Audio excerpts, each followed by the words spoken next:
China has no desire to occupy, control other countries for various cultural reasons and things that I can go into. And their basic objective is to not be cut off, not be harmed, and then also be as good as they can be and be competitive following their approach to a system which is very much a top-down controlled system that's an extension of Confucianism, which is like the family, and that's what they want to do. You can possibly have this region thing, but you're not going to have the dominant world power. And the Chinese know this very well because their way of having a war is conveyed in the art of war and also the tribute system, as they call it. You cannot easily go in and control a country for a long period of time, occupying. We could imagine what would happen if they blockaded chips leaving Taiwan. Okay, you'd see the world stock markets crash. You would see terrible things. That represents a non-military power, just even the ability to threaten that. 欢迎来到硬栏智库。试想一个极具压迫感的推演：如果中国对台湾半导体出口实施哪怕仅仅5天的封锁，全球金融市场会面临怎样的连锁崩盘？面对这种非军事维度的降维打击，美国究竟有多少反制的筹码呢？当下由美国主导的全球单极秩序正承受着结构性的压力，在中东陷入霍尔木兹海峡纪元泥潭的美军进退两难，在亚太周边国家也开始重新评估华盛顿的安全承诺到底有多少实质性的效力。大国博弈的几层逻辑已悄然发生巨变。在本次访谈中，全球顶级宏观投资人从历史周期的维度冷酷拆解了中美博弈的实质。首先，西方用自身的扩张逻辑来揣测中国是完全错位的。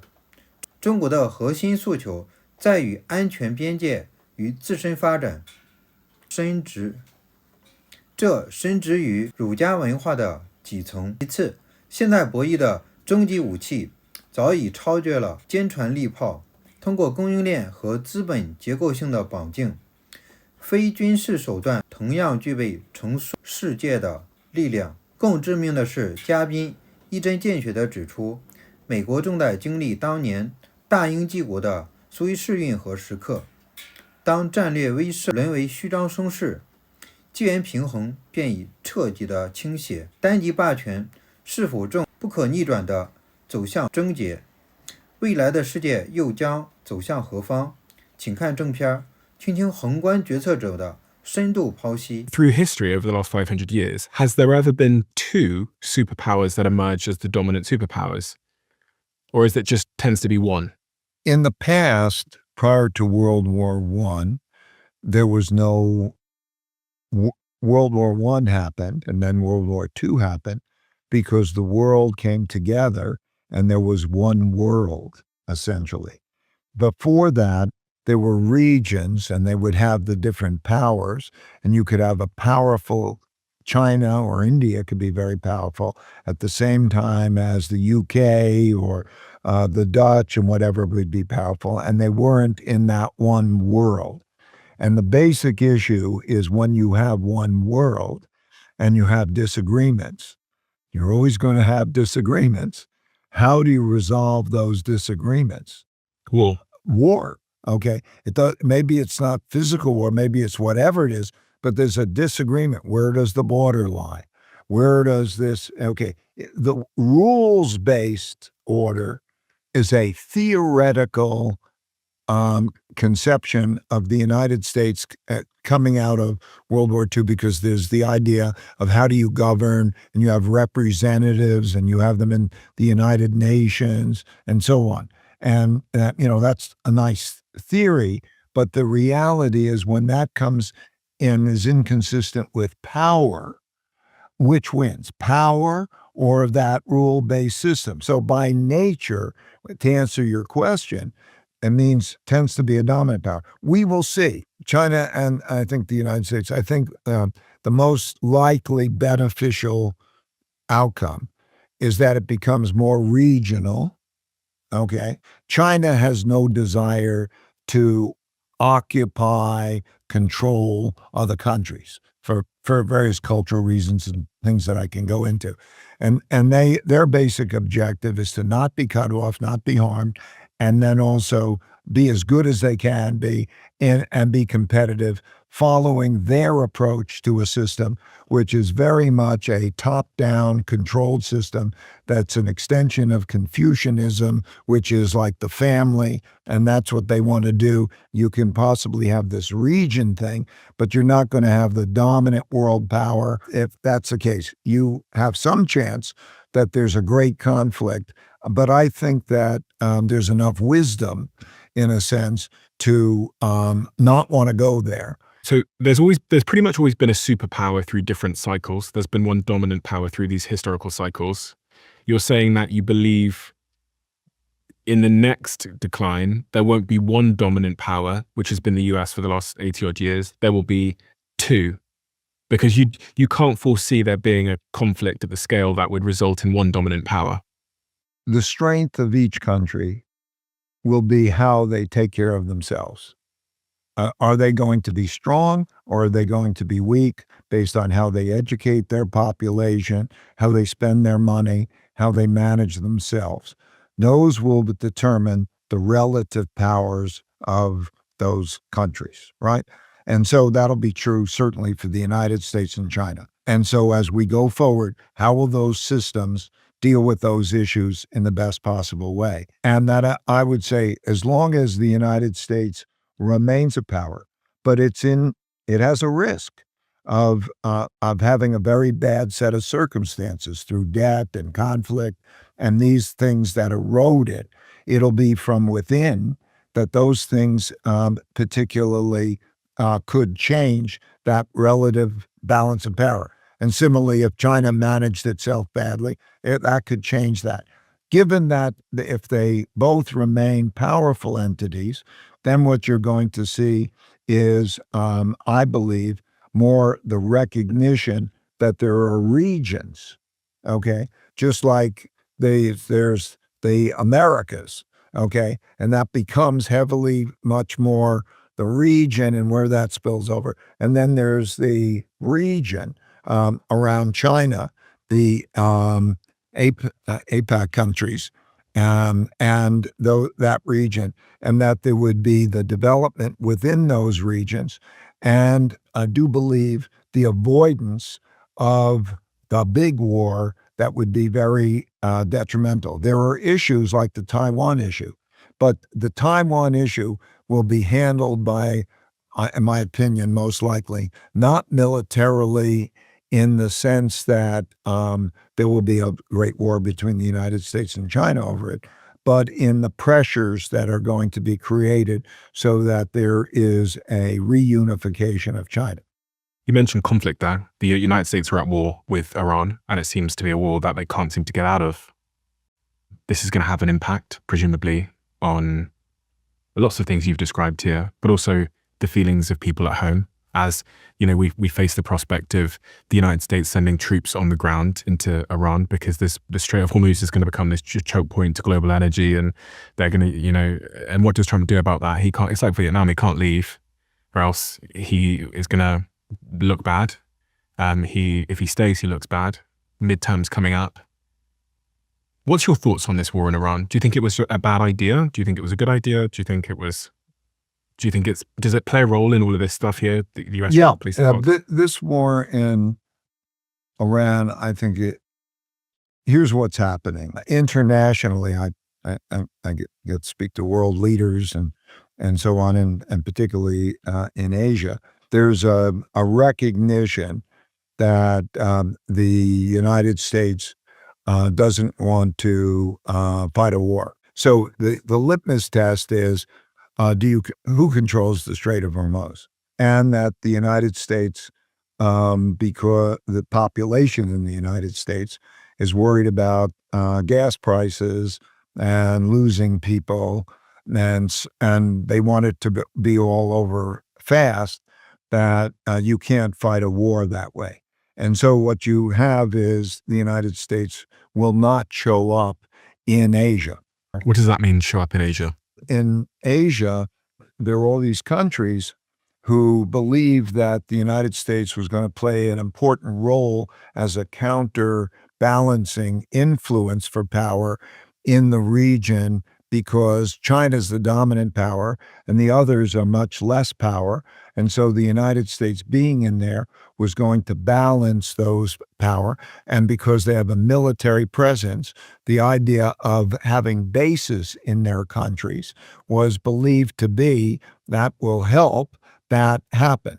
Okay, now there's a recognition that not only they might show up, but maybe these bases can become liabilities, and that the Chinese have a lot of influence and power under that set of circumstances. For example, chips come out of Taiwan. We could imagine what would happen if they blockaded chips leaving Taiwan. Okay, you'd see the world stock markets crash. You would see terrible things. That represents a non-military power, just even the ability to threaten that. Say, the Chinese say, for 5 days, we're not going to have it. What will the United States literally do? Or if you go to countries like the Philippines, which has a treaty with the United States that's like a NATO treaty, well, how would the American public react that we're going to send military, aircraft carriers and so on into the Philippines to stop the Filipinos from being picked on by the Chinese? I mean, so what you're seeing is a change that is very similar to the British Empire in terms of being weaker. I remember a time not long ago that the United States would just have to almost hint to a country that we would like this thing, it to be this way, or you would like it to do that. And they would do it because of the American power, not just military power, but economic power and so on.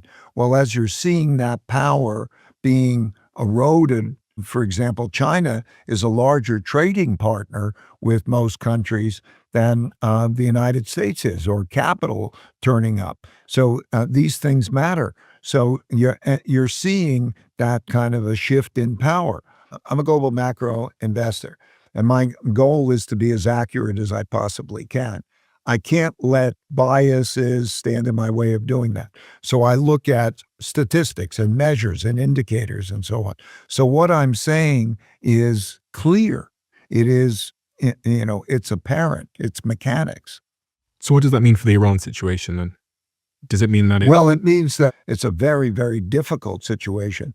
What is all through history, and the Chinese know this very well because their way of having a war is conveyed in the art of war and also the tribute system, as they call it.